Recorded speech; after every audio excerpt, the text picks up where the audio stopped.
Star GK23.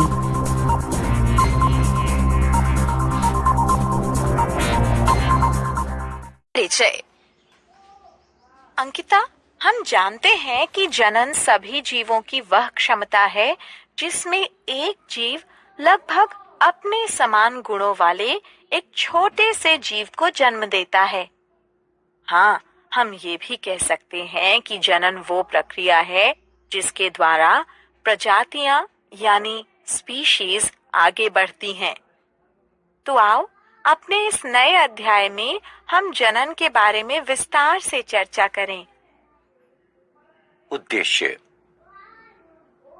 इस पाठ के अंत में आप निम्न करने में सक्षम हो जाएंगे: जनन को परिभाषित करना, विभिन्नता का महत्व ज्ञात करना, जनन के प्रकारों को पहचानना, अलैंगिक जनन को समझना, विखंडन को समझना, मुकुलन की प्रक्रिया का अध्ययन करना, बीजाणु समासंग की प्रक्रिया को समझना, पुनरुद्भवन को समझना, खंडन की प्रक्रिया को समझना, कायिक जनन को समझना, जीवों की समुचित प्रतिकृति।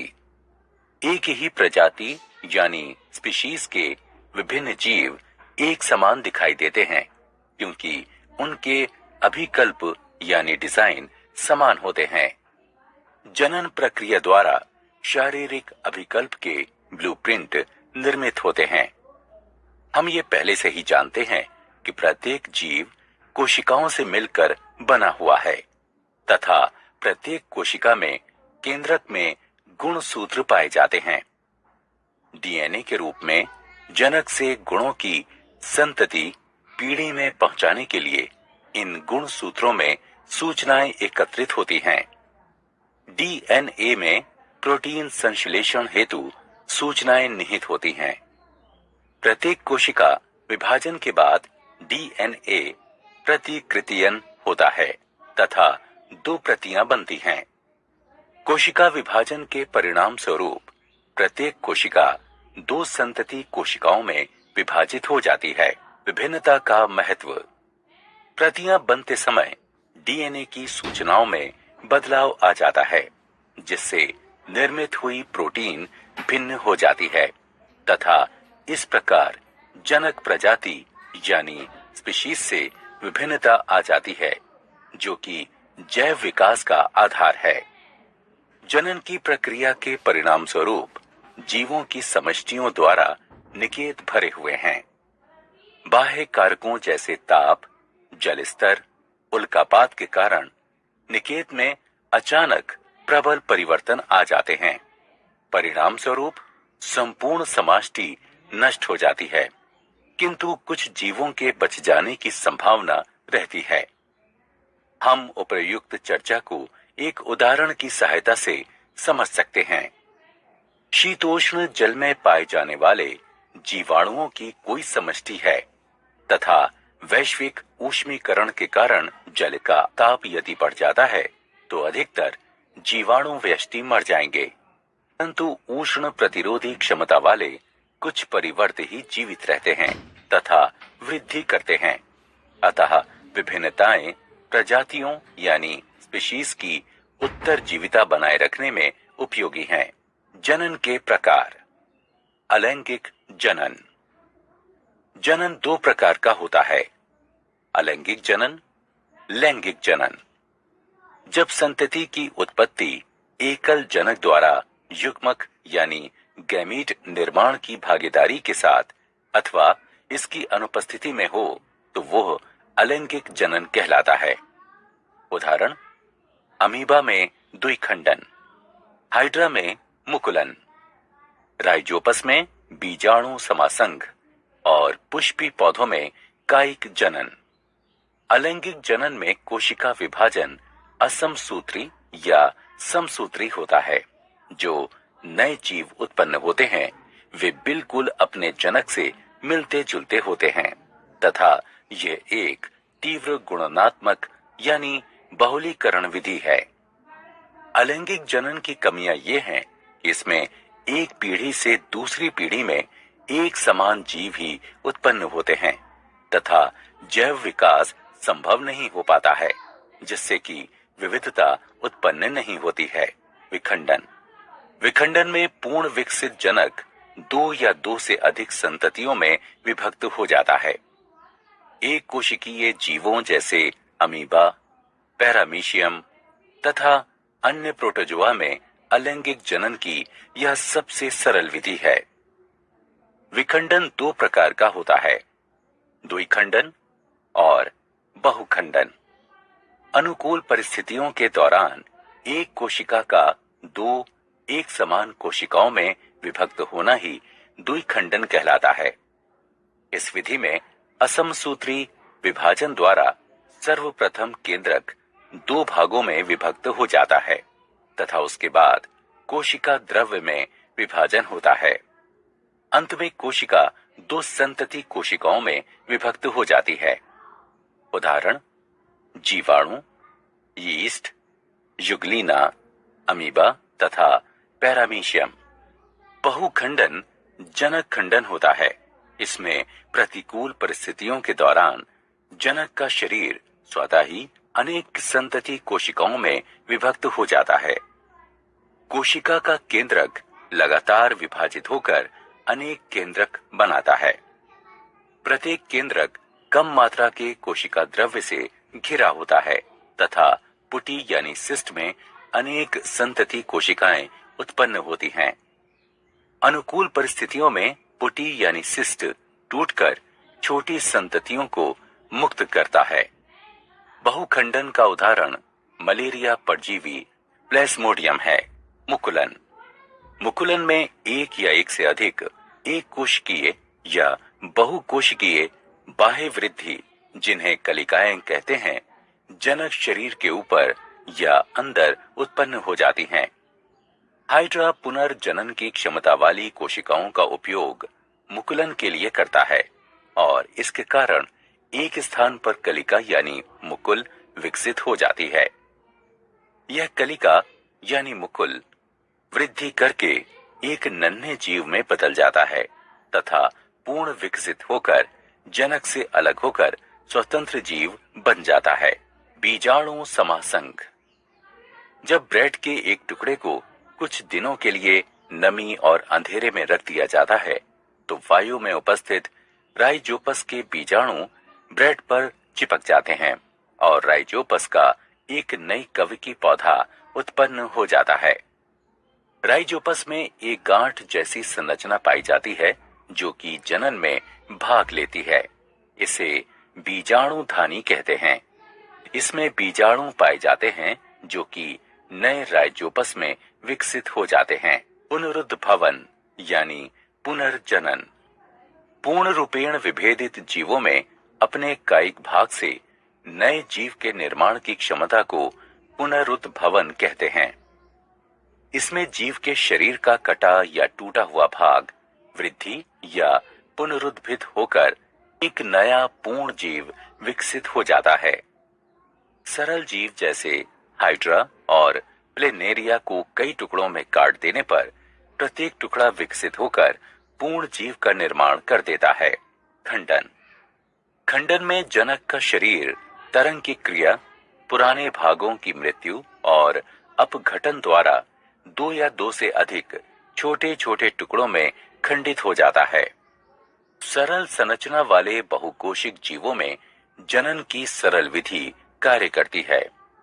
उदाहरणतः स्पाइरोगाइरा सामान्यतः विकसित होकर छोटे छोटे टुकड़ों में खंडित हो जाता है। ये टुकड़े अथवा खंड नए जीव यानी व्यष्टि में विकसित हो जाते हैं। सभी जंतुओं में चपटे कृमि शरीर का खंडन दर्शाते हैं जो कि नए जीवों यानी व्यष्टि में विकसित हो जाते हैं। शैवाल जैसे कि पायरोगाइरा में खंडन पाया जाता है। कायिक जनन। कायिक जनन गुणन यानी बहुलीकरण की वह प्रक्रिया है जिसमें जनन अंग की सहायता के बिना ही पौधे के पुराने भागों जैसे तने, जड़ों तथा पत्तियों से एक नया पौधा विकसित हो जाता है। कायिक प्रवर्धन दो प्रकार का होता है, प्राकृतिक कायिक प्रवर्धन और कृत्रिम कायिक प्रवर्धन। प्राकृतिक कायिक प्रवर्धन। सभी बीज वाले पौधों में प्राकृतिक कायिक प्रवर्धन बहुत प्रचलित है। ये 3 प्रकार का होता है: जड़ों द्वारा, तने द्वारा और पत्तियों द्वारा। जड़ों द्वारा कुछ पौधे अपने ऊपर अपस्थानिक कलियों का विकास करते हैं, उदाहरण अमरूद और शीशम। कुछ गांठदार अपस्थानिक जड़ों के अलावा अपस्थानिक कलियों में भी उचित मात्रा में भोजन पाया जाता है, उदाहरण डहेलिया तथा शकरकंदी। तने द्वारा कुछ पौधे तने के बिखरने तथा शाखित प्रकंदों द्वारा कायिक जनन करते हैं, उदाहरण केला, अदरक तथा हल्दी। तना कंद आलू तथा चुकंदर में पाए जाते हैं। आलू का कंद भूमिगत शाखित तने का एक फूला हुआ शीर्षस्थ भाग होता है, जिस पर की अनेक आंखें या गांठें पाई जाती हैं। प्रत्येक आंख में एक या अधिक कलिकाएं पाई जाती हैं। आंख पर पाई जाने वाली कलिकाओं से नए पौधे उत्पन्न होते हैं। आलू के पौधे कंदों द्वारा उगाए जाते हैं, बीजों द्वारा नहीं। ऊपरी भूस्तारी एक वायवीय कमजोर तना होता है, जैसे कि मैदानी घास, पुदीना, जो कि सतह पर फैलकर पर्व संधियों पर अपस्थानिक जड़ों को जन्म देते हैं।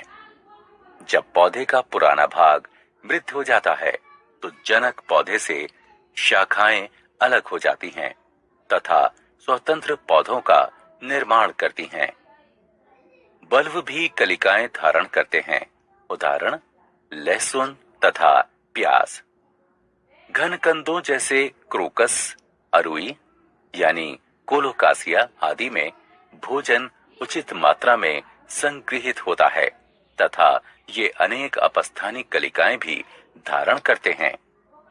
पत्तियों द्वारा कुछ पौधों में मांसल पत्तियों के कटीले यानी खांचे युक्त पार्श्व अपस्थानिक कलिकाओं को धारण करते हैं।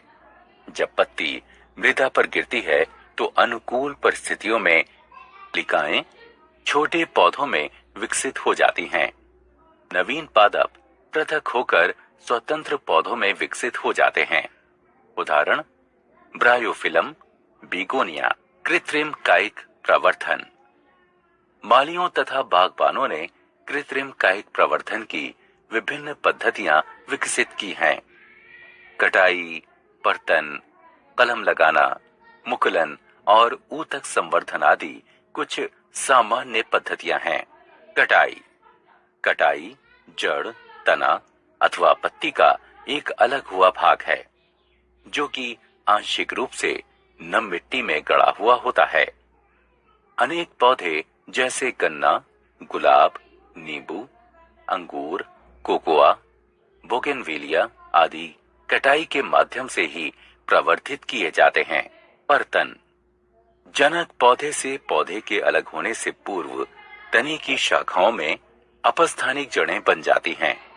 तने की शाखा परत कहलाती है तथा यह प्रक्रिया पर्तन कहलाती है।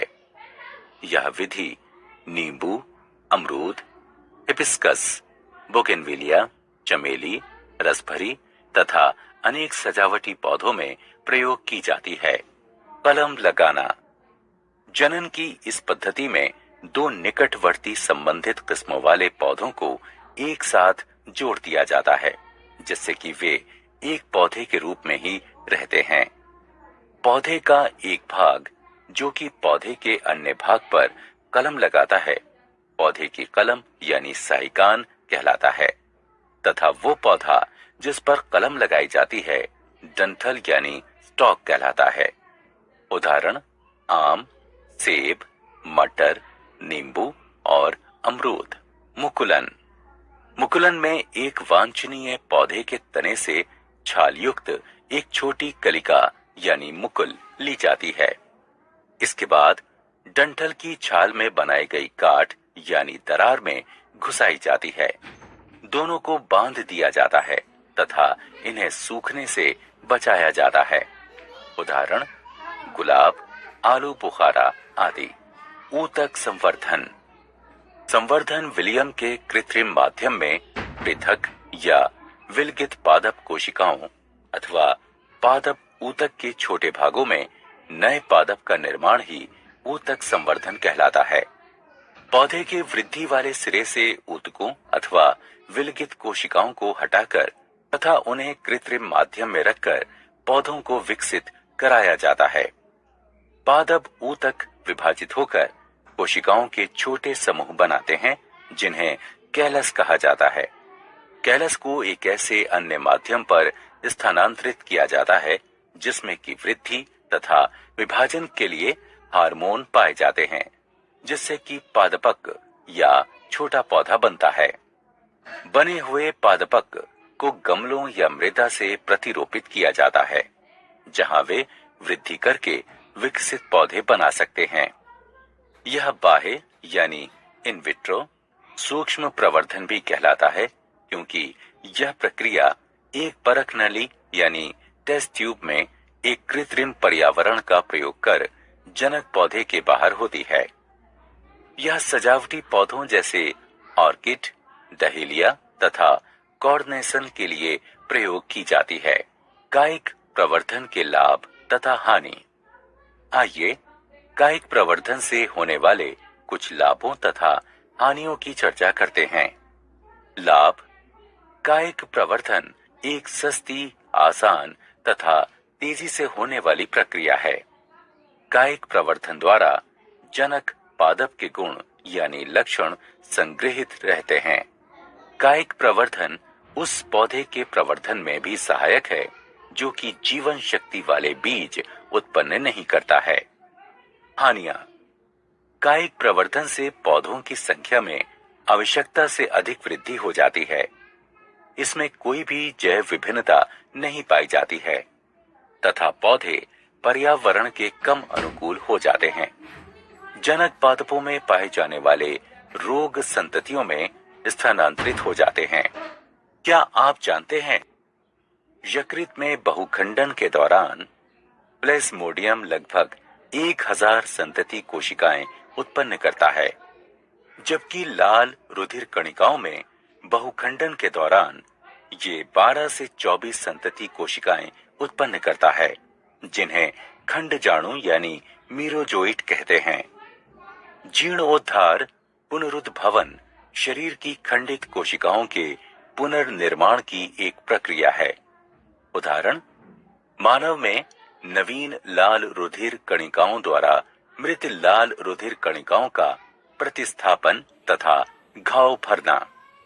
पुनर्निर्माण यानी पुनरुत्पादन। पुनरुद्भवन शरीर के खोए हुए भाग के पुनर्विकास की एक प्रक्रिया है। उदाहरण, छिपकली में पूंछ, हाइड्रा, प्लेनेरिया आदि। बुलबिल छोटी मांसल विशेषीकृत कलिकाएं होती हैं। जब वे भूमि पर गिर जाती हैं तो नए पादप को जन्म देती हैं। सारांश। आइए हमने जो कुछ सीखा है उसे संक्षेप में दोहराएं। वह प्रक्रिया जिसमें वर्तमान यानी मौजूदा जीवों से नए जीव की उत्पत्ति होती है, जनन कहलाती है। अलैंगिक जनन में नए जीव एक ही जनक से बनते हैं। कुछ जीव जैसे स्पाइरोगायरा सामान्यतः विकसित होकर छोटे छोटे टुकड़ों में खंडित हो जाते हैं। ये टुकड़े अथवा खंड नए जीव यानी व्यष्टि में विकसित हो जाते हैं। पौधों जैसे मनी प्लांट, गुलाब, अंगूर आदि में कायिक प्रवर्धन कटाई द्वारा होता है। बर्तन में पौधे की शाखा का सिरा भूमि की तरफ मुड़ यानी झुक जाता है तथा नम मृदा द्वारा ढक जाता है। कलम लगाने में दो निकटवर्ती संबंधित किस्मों वाले पौधों को एक साथ जोड़ दिया जाता है, जिससे कि वे एक पौधे के रूप में ही रहते हैं। जंतुओं में अलैंगिक जनन की विभिन्न प्रक्रियाएं विखंडन, मुकुलन, खंडन तथा पुनरुद्भवन हैं। जनक जंतु के दो या अधिक संतति कोशिकाओं में विभाजित होने की प्रक्रिया को खंडन कहते हैं। विखंडन दो प्रकार का होता है, द्विखंडन तथा बहुखंडन। द्विखंडन में दो संतति कोशिकाओं का निर्माण होता है। बहुखंडन में अनेक संतति कोशिकाओं का निर्माण होता है। मुकुलन में एक या एक से अधिक एक कोशिकीय या बहुकोशिकीय बाह्य वृद्धि, जिन्हें कलिकाएं कहते हैं, जनक शरीर के ऊपर या अंदर